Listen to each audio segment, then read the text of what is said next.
Hello and welcome again to another Facebook Live on Friday afternoons at the United States Marshals Museum in Fort Smith, Arkansas. Thanks again for coming in and spending some time with us today to learn a little bit about the Marshals history, a little bit about American history, and a little bit about the importance of everything that we typically like to talk about. This week we decided to go with something that has been in the news off and on recently. Between a presidential pardon and the centennial of the ratification of the 19th Amendment that took place. Congress, the centennial of Congress approving it was last week. I think it was Wednesday this week. It was the anniversary of Tennessee ratifying the 19th Amendment, which then, Right. Yeah, excuse me? Oh, I had it backwards?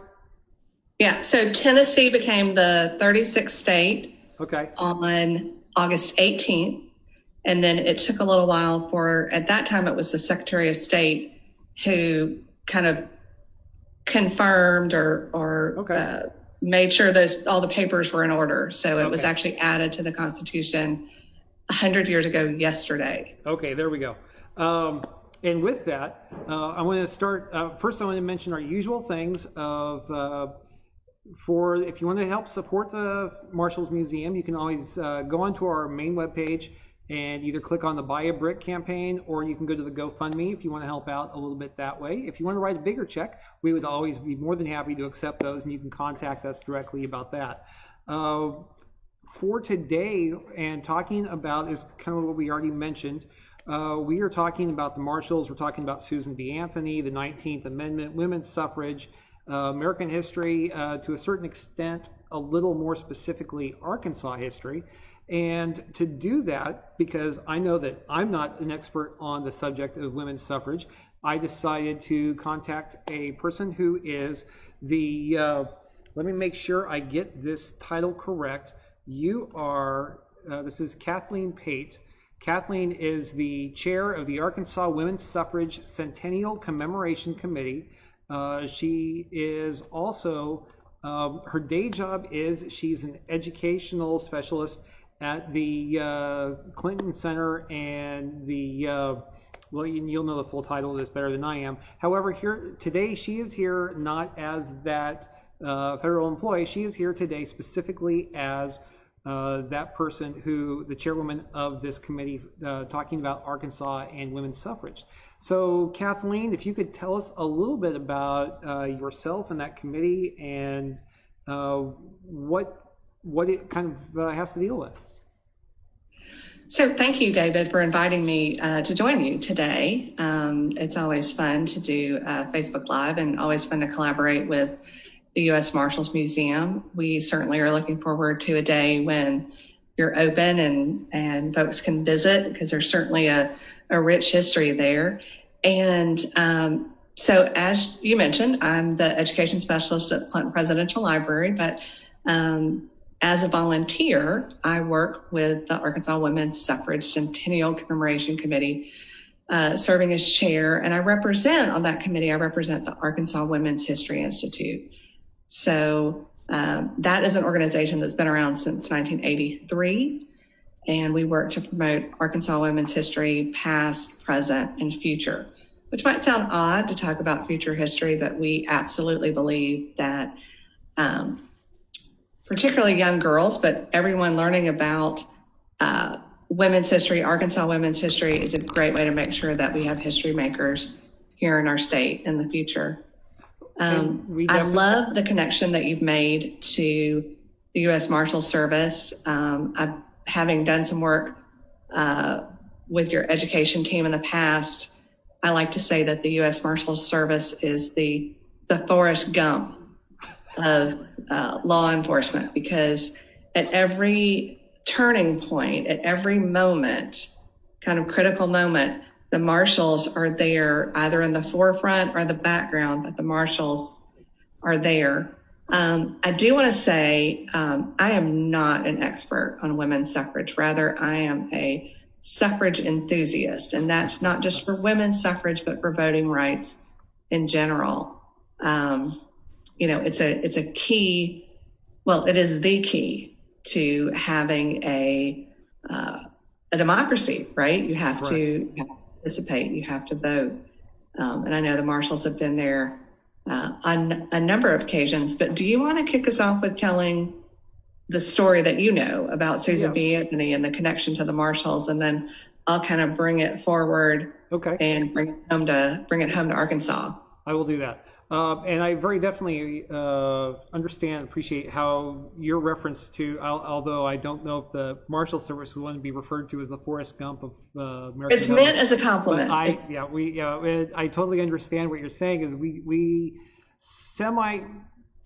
seriously and sometimes sort of facetiously say Marshall's history is American history is Marshall's history. And that's because every major turning point in American history, the Marshals have had their fingers in the pie someplace. And so in the case of women's suffrage, or just you mentioned voting rights in general, there were a number of elections over the course of American history where the Marshals would show up at some point, either as somebody was either voting illegally or somebody was supposed to be voting and somebody else was infringing on their rights. I know during Reconstruction, hundreds of men were specially deputized to assist with elections across the American South as the former Confederate states in order to ensure the rights of the Black Americans, many of them former enslaved people who were coming to vote possibly for the first time. And in many cases, they were being prevented due to a variety of different laws placed in their path. And a number of marshals were there. However, there were also cases where some marshals were put to different areas in order to ensure one political party or another, because again, the marshal's office for many, many years was a political office. Fortunately for all of us, that's changed, so there's less politics involved.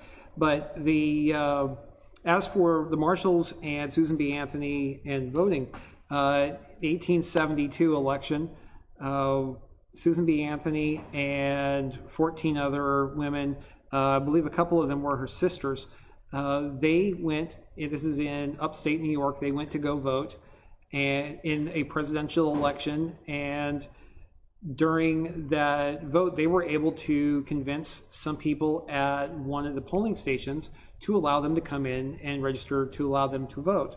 And so they went in, they voted, and as a result of that, there were complaints made to the federal government, the local U.S. commissioner for the Northern District of New York. He then placed a warrant out for the arrest of Susan B. Anthony, as well as for the other 14 women. Susan B. Anthony, at the time, a leader within the suffrage movement. And the marshal then went out, and I have, I'm going to throw it up here, I have a printout of the warrant that was sent out. I'm sorry, that's not the warrant. That was about a year later when she was fined and they were sent out to get the fine.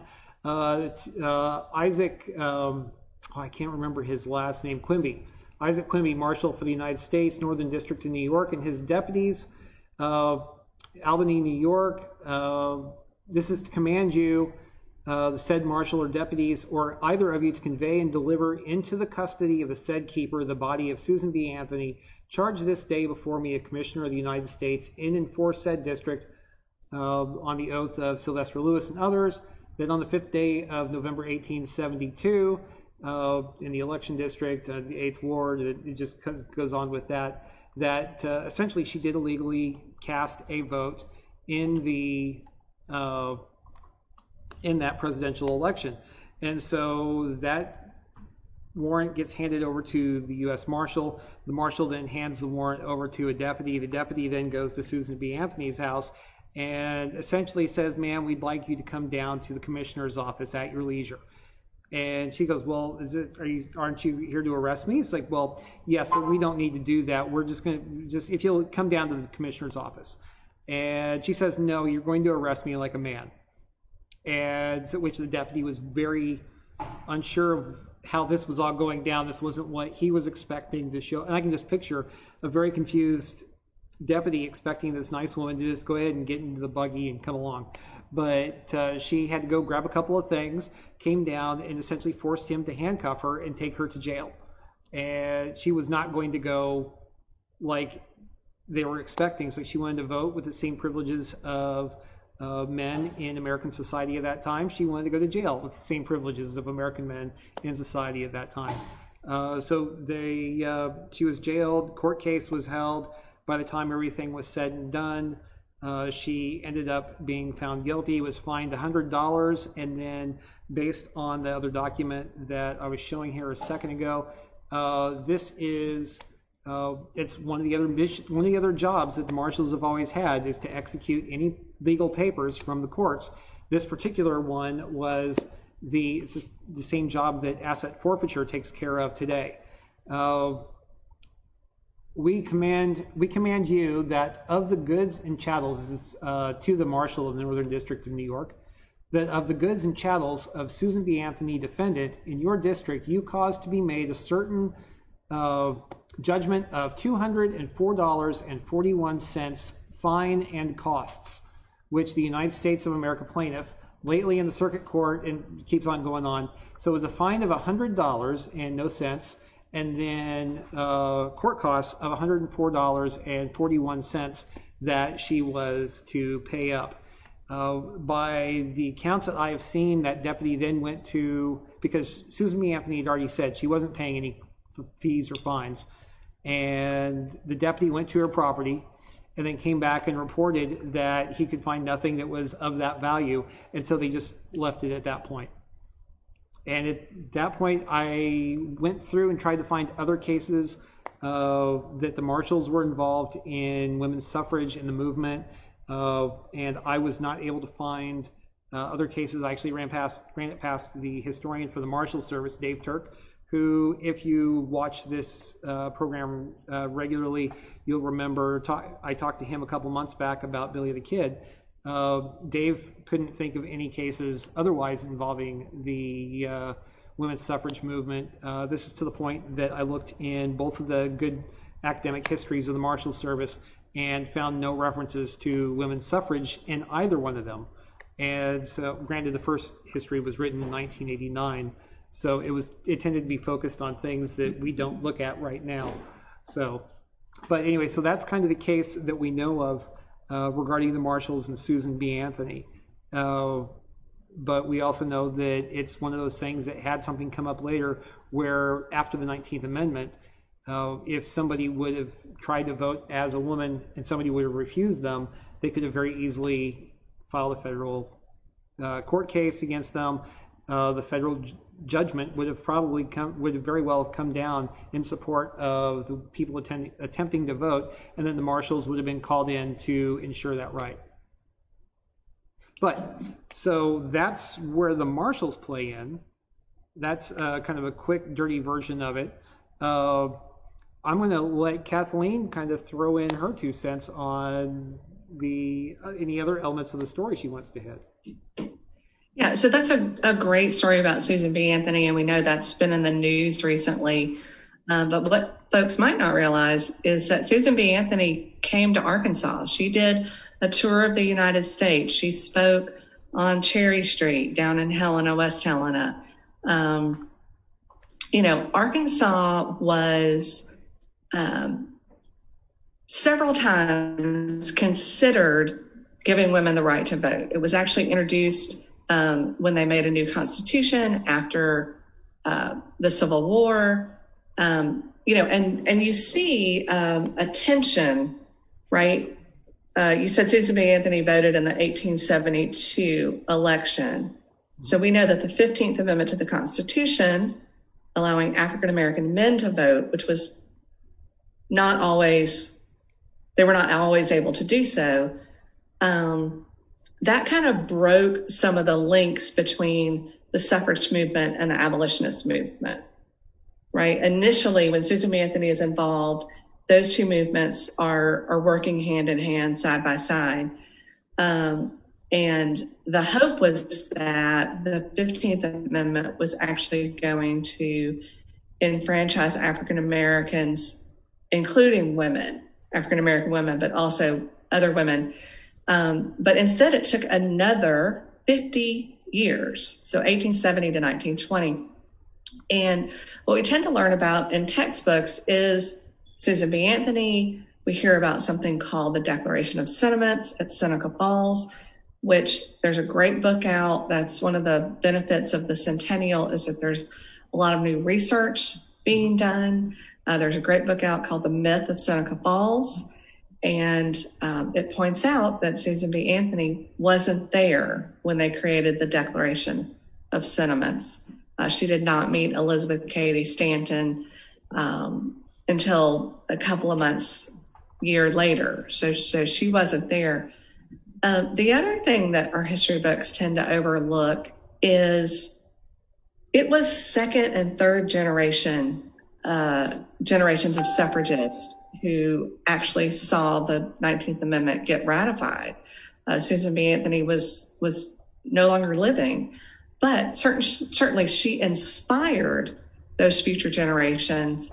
And while it may not have been the Marshals that were arresting them, we do know that the National Woman's Party, Alice Paul, Lucy Burns, and others picketed Woodrow Wilson's White House. They continued to picket once the United States entered World War I, and they were arrested. And just like Susan B. Anthony, they refused to pay their fines. And this was certainly a statement. Not that they didn't have the money. Their fines were minor. The only thing that the DC police could think to charge them with was obstructing the sidewalk in front of the White House. But they did. They refused to pay their fines. They were sent to a work prison in Virginia. They still refused to pay their fines. And several of them went on hunger strikes. So the more radical suffragists that we see in the teens are absolutely drawing inspiration from Susan B. Anthony, and we've got that great,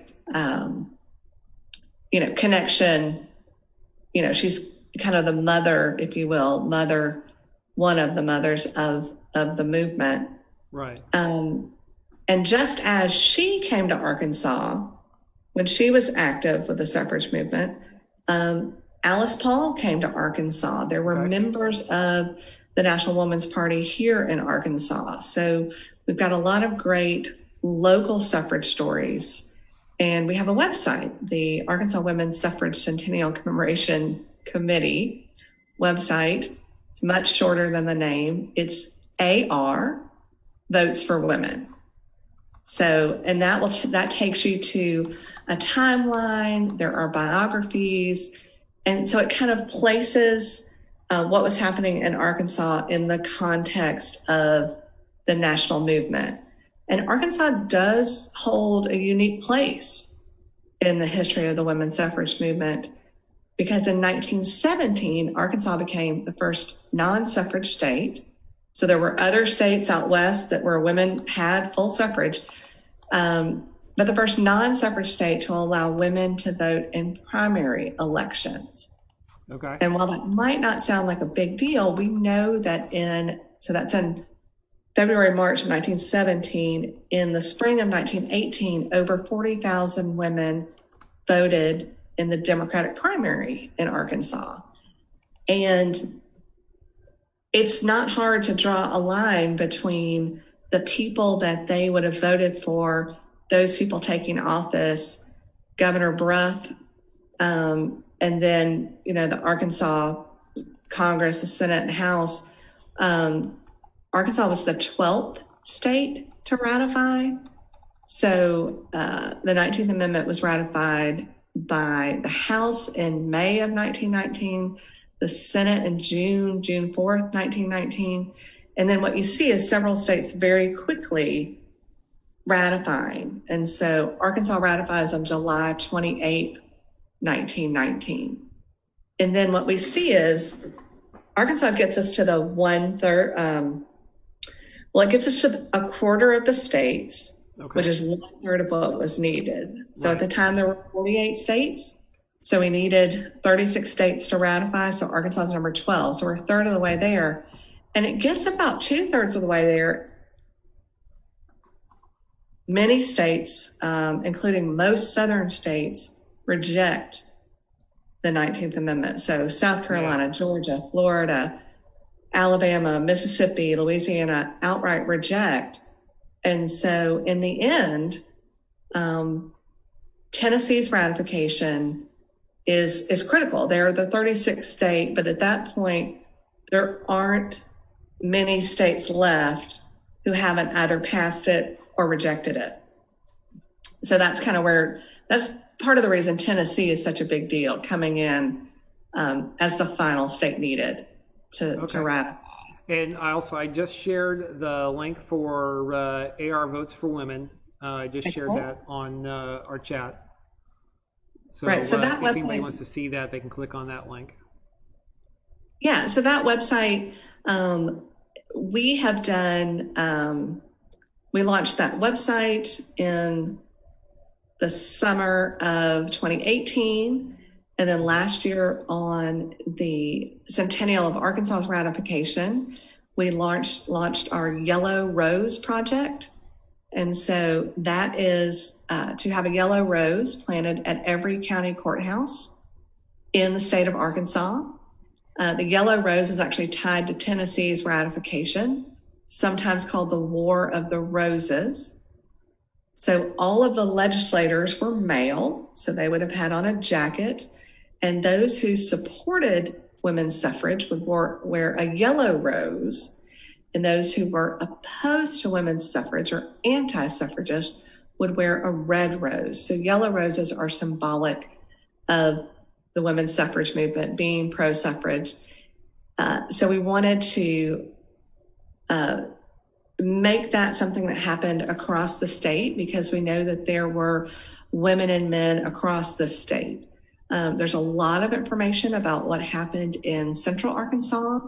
There are actually a couple of publications. There are lots of sources listed on arvotesforwomen.com. The Yellow Rose Project looked a little bit different because of the current pandemic. So we weren't able to have very many, we really didn't have any ceremonies. But a yellow rose along with a commemorative plaque kind of explaining the significance were delivered to every county courthouse this spring. Okay. Well, and we can very much appreciate the effects of COVID-19 on your operations there as part of that committee.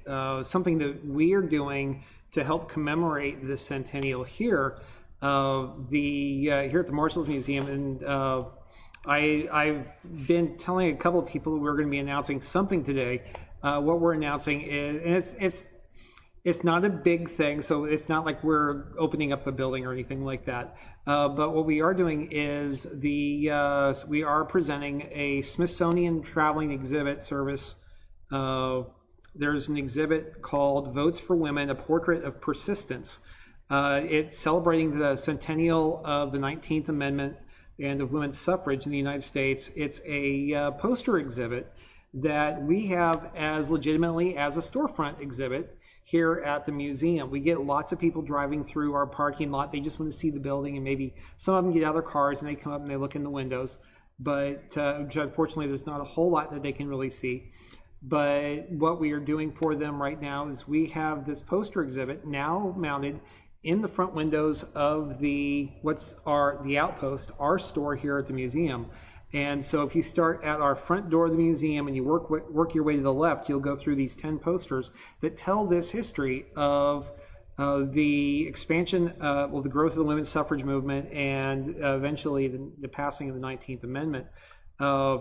And from their exhibit description, this is a story of voting rights, of inclusion and exclusion from franchise, our civic development as a nation, Votes for Women, A Portrait of Persistence, a poster exhibition from the Smithsonian celebrates the 100th anniversary of the 19th Amendment and explores the complexity of the women's suffrage movement and the relevance of this history to Americans' lives today. and it goes on. It talks about and as you've mentioned already, there were issues with racism. There were issues with people not understanding gender issues at the time, and just preventing the right to vote on the basis of sex. There's a long history, and it's not just Susan B. Anthony and Elizabeth Cady Stanton. It goes before them, it goes after them, and just what I learned looking at this simple poster exhibit that we have mounted in our front windows, it's really amazing. And you were talking, I was almost laughing to myself when you were talking about the southeastern states, how they completely rejected the concept of women's suffrage. And one of the posters in that exhibit, it showed a map of the nation at the time of the passage of the 19th Amendment. And you could see the states where full suffrage was allowed, the states where, well, they could only vote in the primaries, or where women could vote in the presidential elections. They could only vote in municipal votes, or it just like all the different tiers of that, up to this whole section of the American Southeast was just like black, black, black, black, black, black, black, black, black, because none of those states allowed any form of women's rights for voting. And so I had, those viewers who are on here would have seen that I had kind of like a weird little smile on my face when you were talking about the southeastern states and their unwillingness to accept this.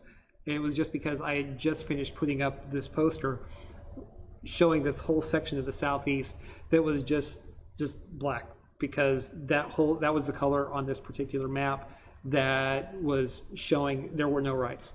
And Absolutely. and so there's more information on this. It's part of the, it's a collaboration by the Smithsonian Institute Traveling Exhibit Service, known as CITES to those of us in the museum business, in collaboration with the National Portrait Gallery. So there's a lot of really neat photography and artwork from the National Portrait Gallery. The project received support from the Smithsonian American Women's History Initiative. The Smithsonian American Women's History Initiative, Because of Her Story, is the title of it, is one of the country's most ambitious undertakings to research, collect, document, display, and share the compelling story of women. It will deepen our understanding of women's contributions to the nation and the world. More information about this initiative is available at womenshistory.si.edu. And so that's womenshistory.si for Smithsonian Institute.edu. So it's just some really neat stuff. You can go online, you can take a look at it there, or if you are in the Fort Smith area and you drive through the parking lot and you come past the building, by all means, feel free to walk up and take a look in the window. And again, it starts at our main doors and it works to your left. So you kind of have it arranged backwards, but it makes sense when you look at it. But and that's a great response, to be able to have a drive-by exhibit. I do want to put in a little plug.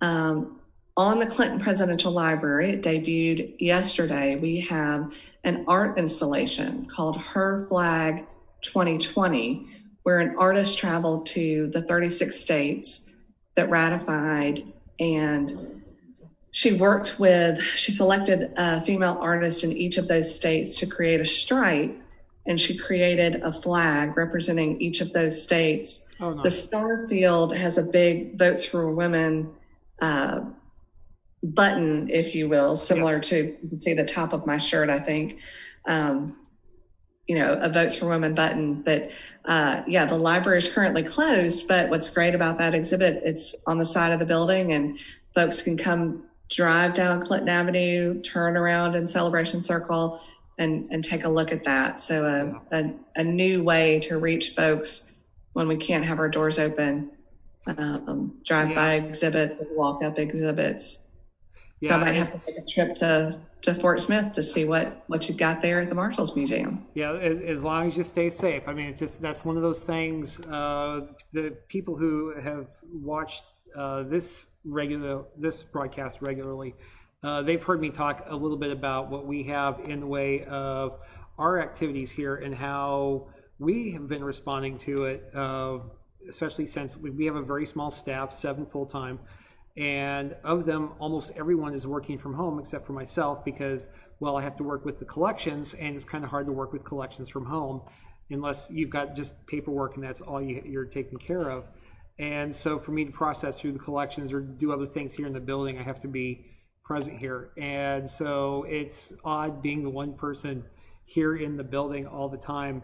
And so I see people driving by the building all the time. Occasionally I'll get a chance to chat with them and answer questions about the museum. But it's a weird time in the museum field. And I know you and I both know people across the museum industry who are dealing with the last 5 months in different ways. And our institutions are dealing with different things in different ways.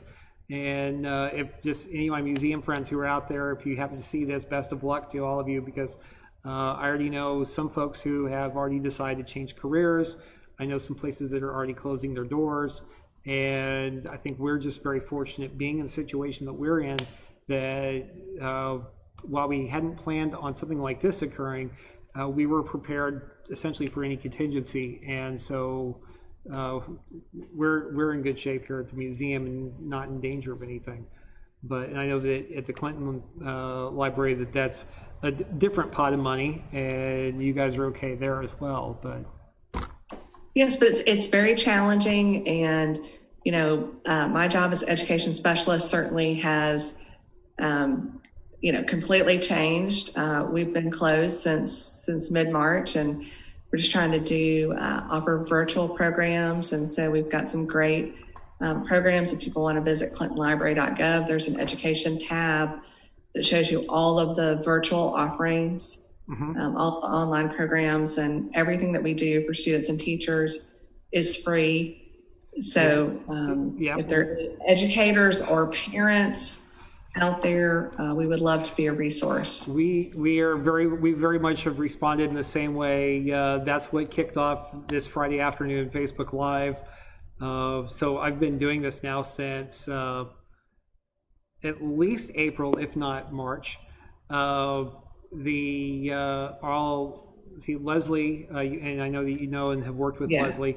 Leslie Higgins, our education director here at the museum.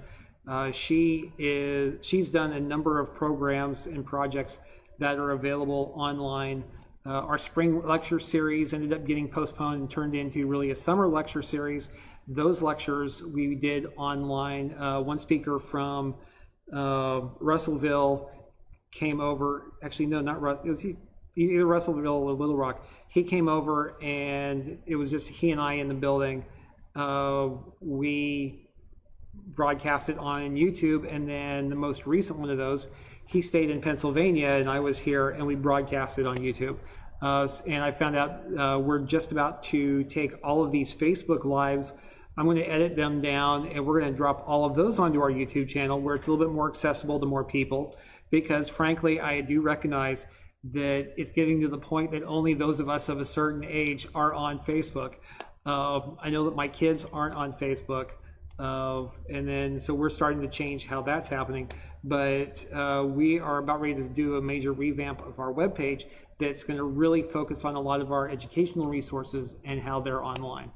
And we all do what we can with what we have, and the museum field as a whole has been making that pivot to doing stuff like going online, or in the case, we're not the only place that has done a storefront exhibit like this, where we are putting stuff in the window.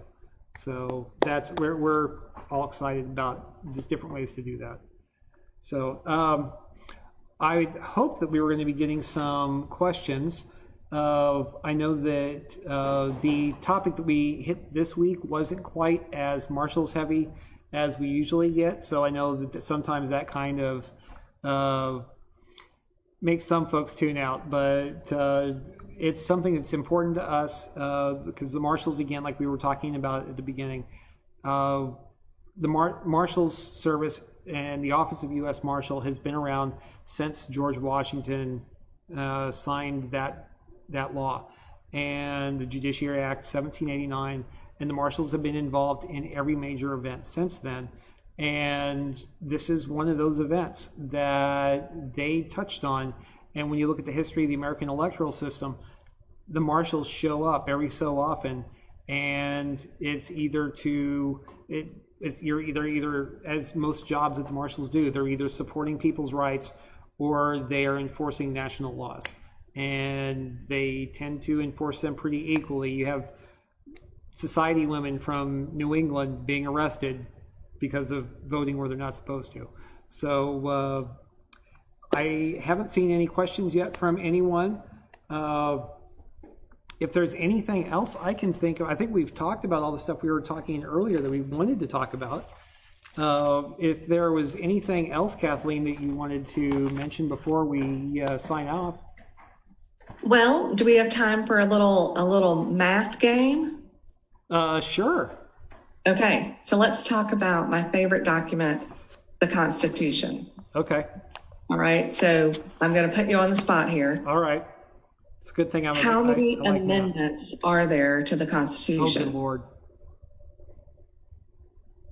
27? That's right.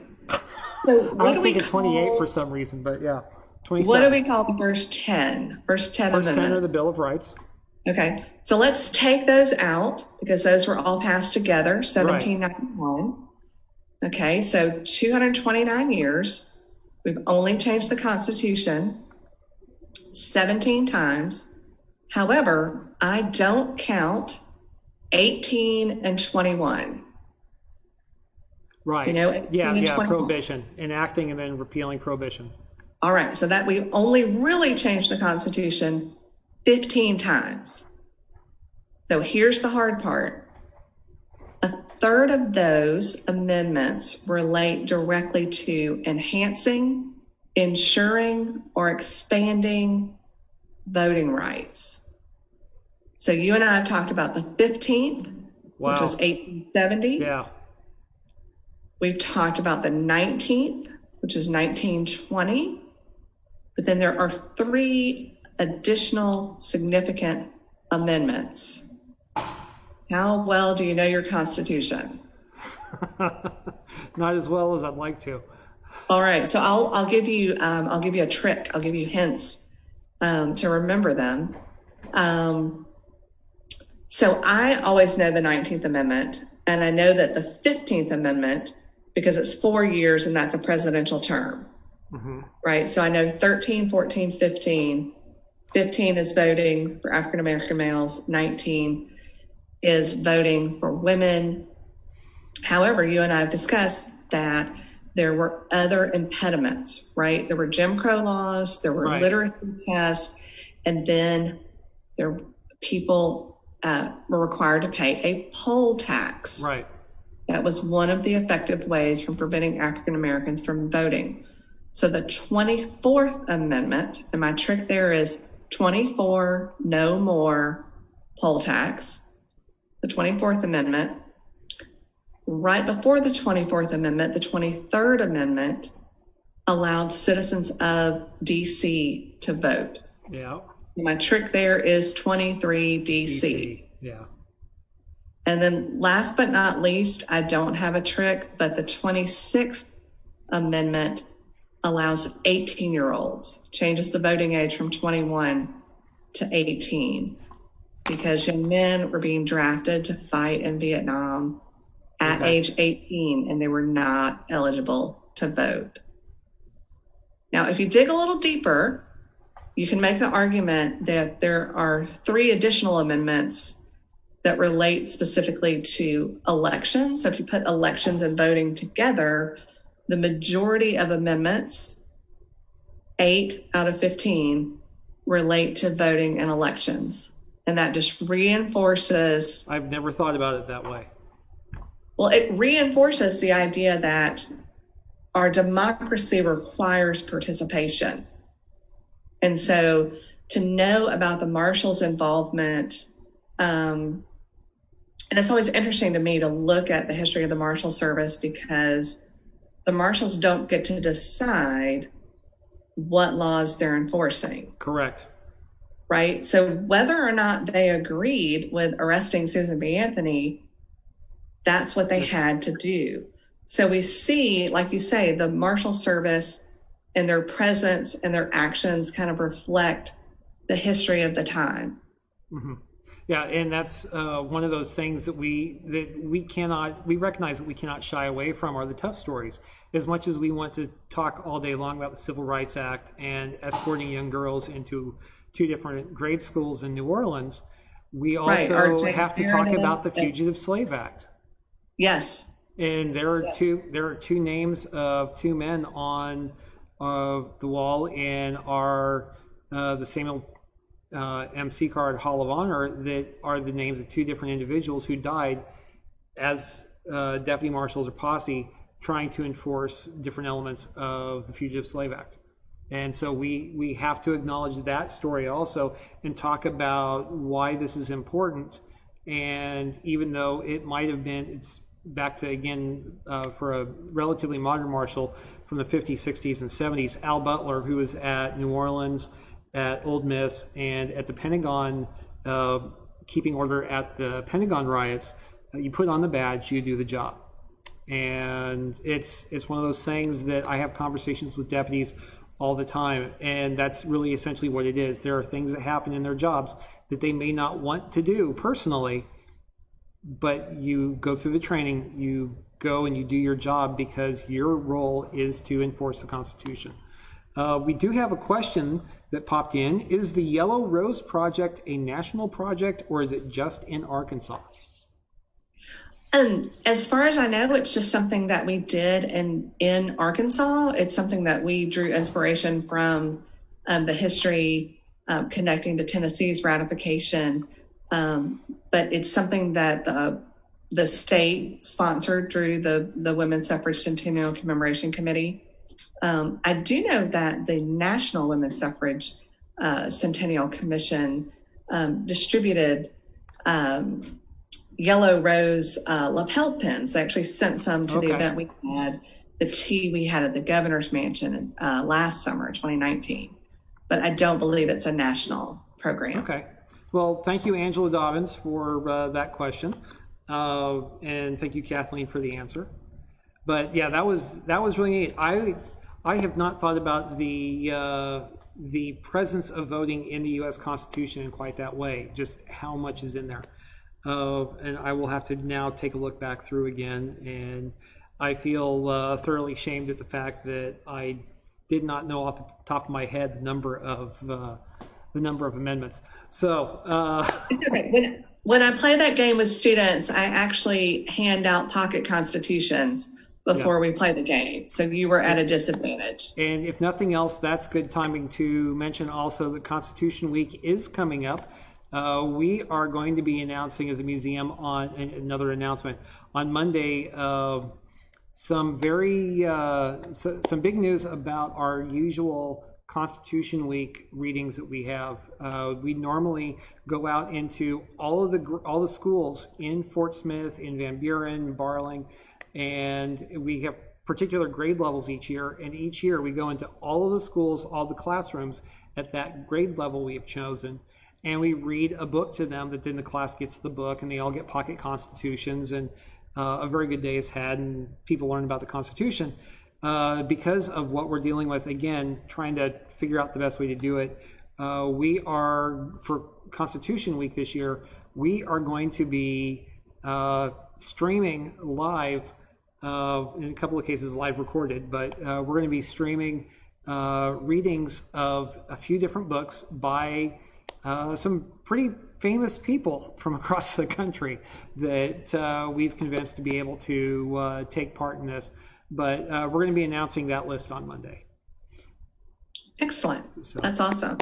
But we're really excited about that. I think we've now gone 45 minutes on this today, Kathleen. So I think we can go ahead and put this episode to bed. Thank you very much for taking time out of your day to come and talk to us and help us learn more about 19th Amendment, about women's suffrage, about the history of it, not just in Arkansas, but nationally.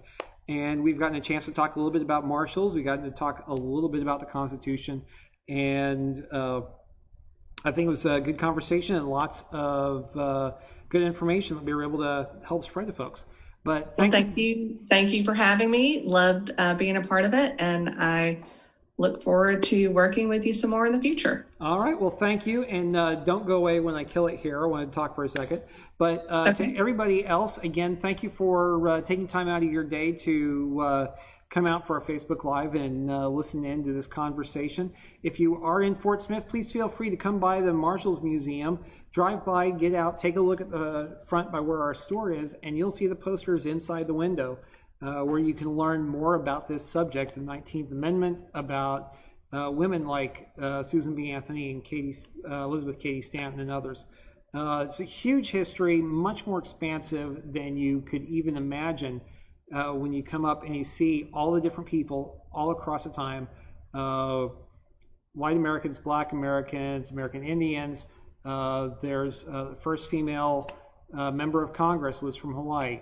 I mean, it's just a lot of those stories across those posters telling that story. Also, if I get the time to do it today, I'm going to have copies of Susan B. Anthony's arrest warrant and the order to forfeit assets. I'll have those mounted up and in the window as well for anybody who wants to take a look at them. So beyond that, again, thank you for coming out. Make sure if you want to support us, hit our webpage, go to the Buy a Brick campaign or the GoFundMe. And thank you for coming out and spending time with us this afternoon. You guys have a good day. Stay safe, be well, and I will see you next week. Thank you.